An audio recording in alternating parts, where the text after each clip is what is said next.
Now we have the presentation of Mitsuhara Takeshi. Sorry. Yeah. The title of my presentation is too big to discuss only in 20 minutes, so I focus my discussion on the Nishida's Transcendentalism and in so-called Basho no Tachaba, and in relation to Heinrich Rickert, who is an important philosopher for Nishida.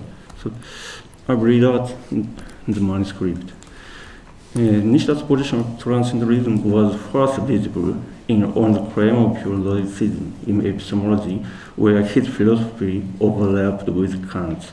His position on Transcendentalism is clear in intuition, reflection, and self-awareness too.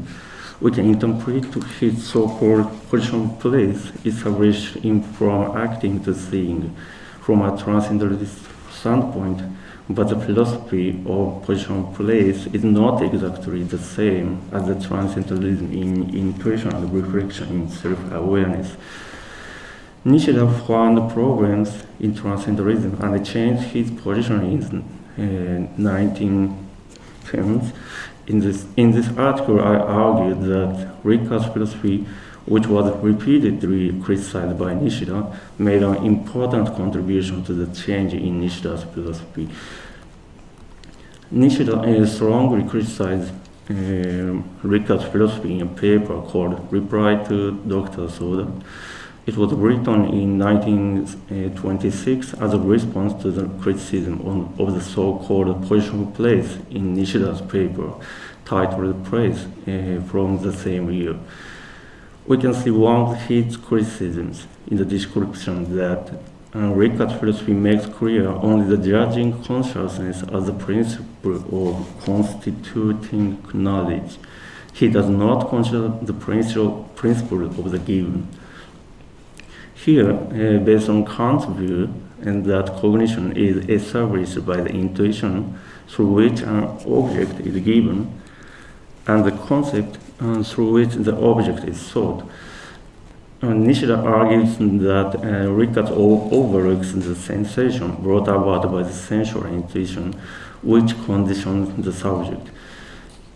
Nishida referred to transcendent value and transcendent ought in Rickert's philosophy as another example of what conditions the subject. Transcendent value means truth, which is valid eternally, differing from temporal things defined by perception. Since the truth demands that we ought to follow it, Rickert calls it the transcendent ought. Nishida thinks that the transcendent ought must be given by intuition, but Rickert does not explain how it is given. And this is the basis of Nishida's criticism of the lack of the principle of the given in Rickert's philosophy. In the second edition of his work, The Object of Knowledge, Rickert clearly refutes the view that cognition is established when things existing in themselves outside of the subject are given and representations are formed in the subject. According to Rickert, we can note that we have representations but never know that there are things existing in themselves outside our subject, and representations are formed as their copies. When we regard things in space as objects and our bodies existing apart from them as subjects, we understand the idea that representations are established as copies of things in the outside world. However, our body, regarded as the subject, is in fact as object besides things. Furthermore, in order to confirm that our presentation is in accordance with the things in the outside world, we need another subject. To confirm the second subject, we need yet another subject, and an infinite regression process begins. Rickert considers this a mistake. He pays attention not to representation but to judgment because it contains the truth. He opposes the view that judgment is sometimes considered as a combination or unity or two representations for the subject and the predicate, because with such a way of thinking we cannot distinguish a judgment. The sun is shining from a question, is the sun shining? Instead, he insists that judgment can be true or false only if it has logical meanings and elements of affirmation or negation of it, as well as representations, and therefore these elements are necessary for judgment. Hence, for Rickert, who thinks of cognition as not as representation but as judgment, cognizing affirms or negates the logical meaning.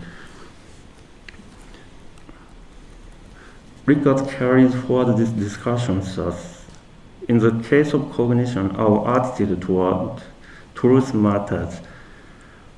The truth, which is valid as transcendent regardless of our mental act, and demands that we ought to follow it. Since our judgment is true if and only if we follow the transcendent oath, he insists that cognizing is to be exact, approving the transcendent oath. This philosophy is determined as an idealism because only being given in representations is acknowledged to exist, and as a transcendental idealism because the transcendent oath is thought of as the last ground of the being. Rickert simultaneously supports empirical realism and claims that experience is the basis for all cognition in relation to the contents of all judgments, and that the approval of the transcendent oath is the basis for all cognition in relation to the form of all judgments. Since Rickert refers to the basis of the content of judgment, Nishida's criticism, which highlights the lack of the principles of the given in Rickert's philosophy, seems invalid. However, Rickert claims that epistemology treats only the form of judgment, in opposition to the other science that treats the contents of judgment. According to his view, epistemology discusses the form of the given, namely the category of givenness, but the given content is not the problem for epistemology. In contrast, Nishida insists that the given content must be treated because it conditions our cognition. Moreover, Rickert claims that not only the object of cognition is not given, but imposed for transcendental idealism, we also cannot explain how the transcendent becomes immanent and is cognized. This is another reason why Nishida contends that Rickert does not consider the principle of the given. The next argument made by Nishida is that Rickert's understanding of the cognizing subject is wrong. In Intuition and Reflection in Self-Awareness, Nishida begins to claim that various worlds are constituted by various acts, and that another act unifies these acts. This study focuses on this unifying act as Nishida's cognizing subject. Since its object is also the act, it is called self-awareness or the act of act, and since it chooses other acts freely, it is called the absolute free will. In reply to Dr. Soda, Nishida states the true cognizing subject is unity of thinking and intuition in a broad sense. He agrees with Kant that both thinking and intuition are necessary for cognition, although the expression intuition in a broad sense shows that not only the perceived things in space and time, but the transcendent oath is also given. For Nishida, who takes over the discussion in intuition and reflection in self-awareness, it is only the subject as self-awareness or the act of act that can unify such thinking and intuition in broad sense. For this reason, Nishida insists that the true cognizing subject must be not the mere formal judging subject, which Rickert referred to, but the self-aware subject. Rickert called the cognizing subject the judging consciousness as such. In Kant's philosophy, consciousness as such, Bewusstsein überhaupt in German, is identified with the transcendent subject, whose judgment has objective validity, in opposition to the personal consciousness, whose judgment has only subject validity. Rickert follows Kant's definition, but further determines that personal consciousness is a mental act that can be an object and content of consciousness, and that consciousness as such is a mere concept that can objectify all other things, but never itself be objectified. Because Rickert insists that epistemology treats only the form of cognition, Nishida regards the judging consciousness as such as a formal subject and argues that Rickert overlooks the necessity of the given content for the cognizing subject. Nishida further argues the following. The judging consciousness in Rickert is based on a psychological standpoint from which the antagonism of subject and object is presupposed, and knowing is considered an act. Removing the principle of the given from the cognizing subject in Kant, he regards the cognizing subject as mere formal. In contrast, removing the basic idea that the knowing is an act, I think of the act as already objectified. In Rickert's philosophy, a judging consciousness as such is not an act. It is distinguished from the act as mental temporal, which can be an object of psychology. However, Nishida contends that Rickert's argument is based on the psychological view that knowing is an act. Since Nishida highlights that he presupposes the antagonism of subject and object, we can interpret the reason for his criticism is that Rickert regards the transcendent ought as independent from the subject. Furthermore, Rickert thinks that cognition is established through the judging act that relates the subject as judging consciousness as such to the transcendent ought as its object, although he distinguishes the consciousness as such from the act. Since Nishida disagrees with the view that knowing is an act, we can interpret that he finds a problem in Rickert's understanding that judging act as mental and temporal establishes the cognition of judging consciousness as such. However, we can understand that Nishida's criticism of Rickert's understanding of the cognizing subject is directed at his own previous view. In an inquiry into the good, the true subject is considered as unifying power as fundamental act, establishing the reality.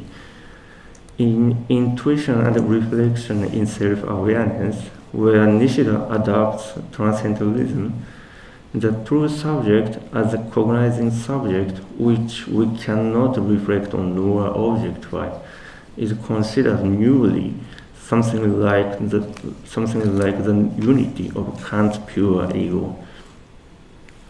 However, the subject called the self-awareness, absolute will, or the act of act is still determined as a kind of act. However, in a reply to Dr. Soda, in 1927, Nishida thinks that all acts can be objectified, and thus the true cognizing subject as transcendental cannot be an act. This change drives Nishida's claim that the true subject must be transcendent place I referred to. In Rickert's philosophy, the judging subject generally, the judging subject as such cognizes the transcendental oath by the judging act. In contrast, in the so-called position of place in Nishida's philosophy, the cognition of the transcendent place as a transcendental subject is a logical subsumption based on the relationship between the subject as subsuming, and the object as subsumed. It was common in those days to think that knowing is an act, but Nishida insists that knowing through the transcendent place as an impersonal cognizing subject, like consciousness as such in Kant, is not a temporal act, and that knowing through the judging act as a personal and mental subject is a completion of such subsumption relation in time. Nishida's criticism of his earlier view on the subject caused this change from the previous understanding that the transcendental object is an act to the later one that it is not an act. So conclusion, Nishida criticized Rickert's philosophy on two fronts: the lack of the principle of the given and misunderstanding of the cognizing subject. The latter criticism is derived from Rickert's distinction between consciousness as such and temporal and mental consciousness as an object as psychology. Nishida applied this distinction to the expression of his philosophy in intuition and reflection in self-awareness. This is the main reason why he came to a new transcendentalism, which insists that knowing through the transcendent subject is a logical subsumption, and it's neither mental nor temporal. Yeah, thank you for your attention. Thank you very much. So we have a question from Kramel Sensei. Kramel Sensei, you want to say it loud or should I read it? It's a question for Mitsuhara-san.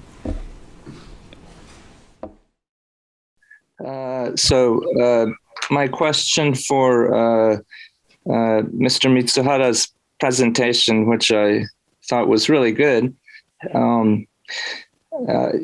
So Nishida refers a lot to Emil Lask later in his Basho essay of 1926. So I was wondering if in this earlier period, if you think Lask's criticism of Rickert might have had any effect or influence on Nishida, or does that come later? I was wondering if you had any thoughts on that, or if you had noticed him referring to Lask in the earlier works. I was curious to see if you had noticed anything like that. Yes, thank you for your question. I know that Nishida begins to refer to Emil Lask from the acting to the seeing, but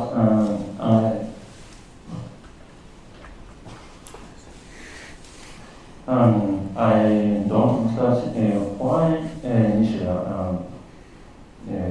did so. And I know that Ishihara-san there wrote an article, and if I memorize correctly, she included that Lask did not influence on Nishida's philosophy. So yes,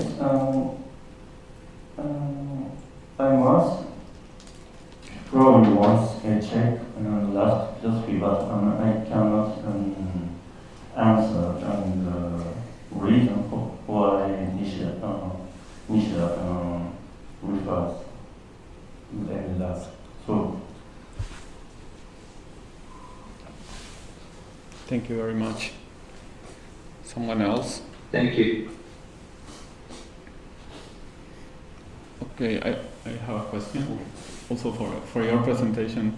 I was curious, very briefly, like if Nishida also was interested in the philosophy of history of Rickert.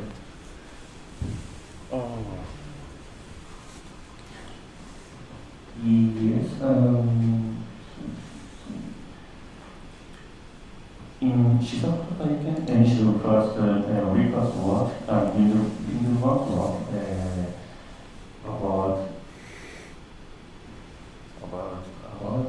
what? Yeah.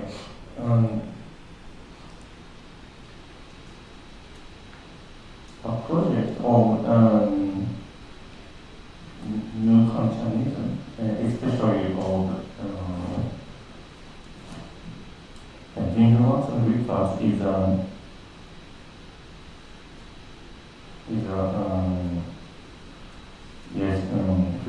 philosophy or to expand Kant's philosophy, not only to natural science, but also to the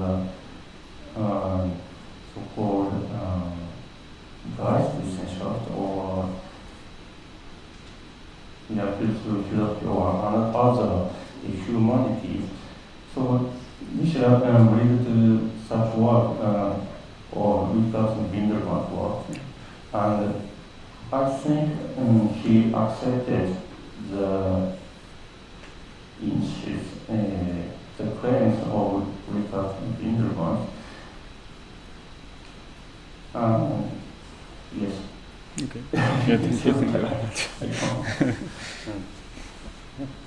Thank you very much. I think we are done. If no one. Okay, thank you very much, everyone. I think we will stop here. Now we have a lunch break, and we will meet at 2.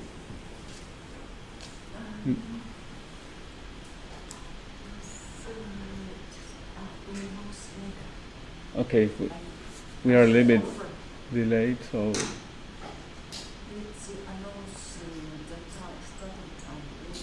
Okay, we will announce the starting time a little bit later in the chat. Sorry. So, yeah, let's do a little break and we meet again after. Yeah.